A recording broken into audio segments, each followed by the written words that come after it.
You know, in any democracy, there's this one system that's designed to kind of hold everything together to make sure there's a level playing field for everyone.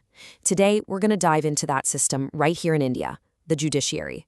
We're going to break down how it works, why it's so important, and, what happens when it's really put to the test.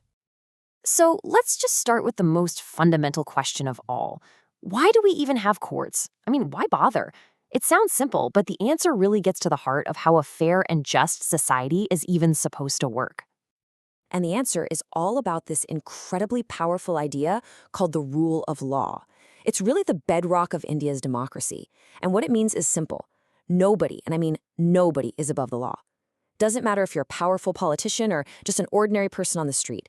The rules are supposed to be the same for everybody. Okay, so if we've got this rule of law, who actually enforces it? Who makes sure everyone's playing by the same rules? Well, that's the core mission of the judiciary. You can think of them as the guardians of the rulebook, making sure the game is played fairly for every single person. So, what does being a guardian of the law really mean on a day-to-day basis? Like, what do courts actually do? Well, it pretty much boils down to three main jobs. So here are the big three. First, you've got dispute resolution. That's basically a fancy way of saying they settle arguments, whether it's between two people, between states, or even between you and the government. Then there's judicial review, and this one is a huge deal. It gives courts the power to actually strike down laws that Parliament passes if they think those laws violate the Constitution. And finally, and maybe the most important of all, they enforce our fundamental rights, protecting the basic freedoms that every single citizen has.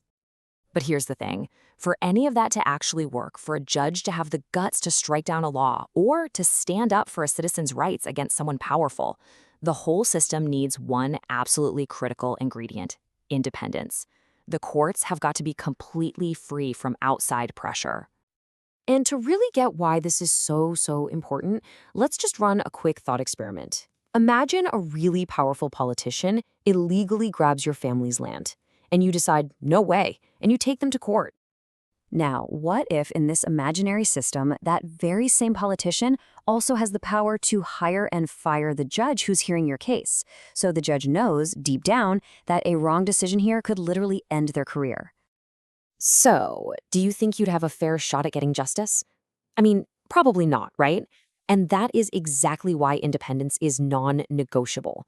Without it, that whole rule of law idea just completely falls apart.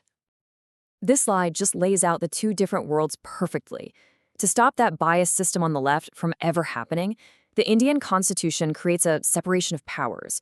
It basically means the people who make the laws and the people who run the government can't control the courts. And that freedom is what allows a judge to look at a case and make a decision based only on the evidence and the law, not because they're scared of some political pressure. All right, so we have this independent system, but what does it actually look like? How is it structured? Well, don't think of it as just one giant courthouse. It's much more like a ladder with different rungs that a case can climb. India's judicial system is what we call integrated. It's all one connected structure, and it's shaped like a pyramid. Down at the bottom, the wide base, you've got tons of district or subordinate courts. This is where most people first interact with the system. Then you move up to the middle, to the state-level high courts. And right at the very top, the single final authority is the Supreme Court of India. Now, the really cool thing about this pyramid shape is that it creates what's known as an appellate system. All that means is if you lose your case in a lower court and you truly believe the decision was unfair or wrong, you can appeal to the next court up the ladder. And the best way to see how this works is through a real and frankly heartbreaking story. This timeline tracks the tragic dowry death case of a young woman named Sudha Goel. Now, watch how the verdict completely flips as the case climbs that judicial ladder. In 1983, the local trial court found her husband and in-laws guilty. But then they appealed to the high court, which overturned the conviction, saying it was an accident and set them free. But that wasn't the end. Women's groups fought back and took the case all the way to the top, to the Supreme Court. And in 1985, the Supreme Court reversed the High Court's decision, finding them guilty and sentencing them to life in prison. It's just a powerful, stark example of why having that appeal system is so crucial. So the system clearly has a structure to try and find the right verdict. And in principle, the doors of the court are open to every single citizen. But is that really true in the real world? Does everyone actually have a fair shot at seeking justice? Well, here's the hard truth. While technically anyone can walk into a court, it's just not that simple. Legal fights cost a lot of money for lawyers, there are mountains of paperwork, and it takes an incredible amount of time. If you're someone who's just struggling to get by, those hurdles can make justice feel completely, hopelessly out of reach.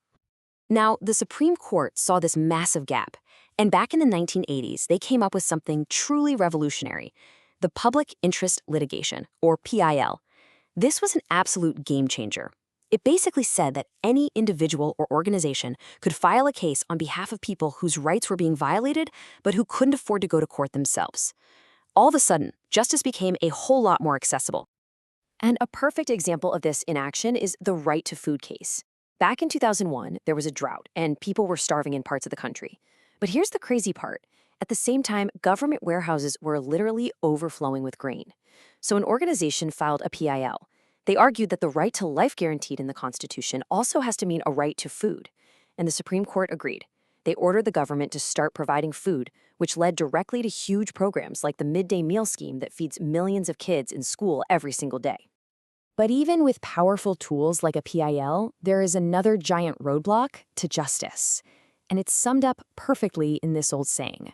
Because really, what good is justice if it takes years, or sometimes even decades, to finally get it?